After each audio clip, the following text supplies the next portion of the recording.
मराठ्यांचा G.R.. ओबीसींनी फाडला।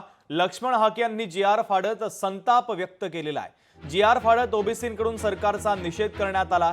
तर आरक्षणाच्या संदर्भात सरकारनं जी.आर. काढलेला आहे आणि त्या जी.आर.वर आता ओबीसींनी आक्षेप घेतलेला आहे। तर मराठ्यांचा हा जी.आर. ओबीसींनी फाडलेला आहे। लक्ष्मण हाके यांनी जी.आर. फाडत संताप व्यक्त केला। जी.आर. फाडत ओबीसींकडून सरकारचा निषेध देखील करण्यात आला आहे। हे बघा, सर्व बांधवांना माझी विनंती आहे, पत्रकार बांधवांना माझी विनंती आहे, आम्ही महात्मा ज्योतिराव फुले आणि सावित्रीमाईंच्या या ऊर्जास्थळावर इथं आलेलो आहोत।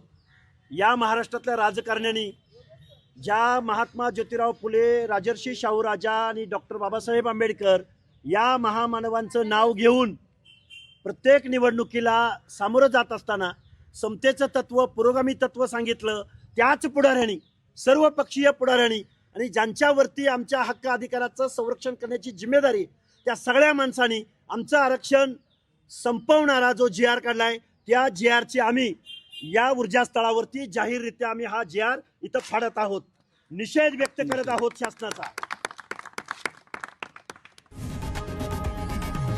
लोकशाही मराठी ऐका, पहा, जागरूक रहा।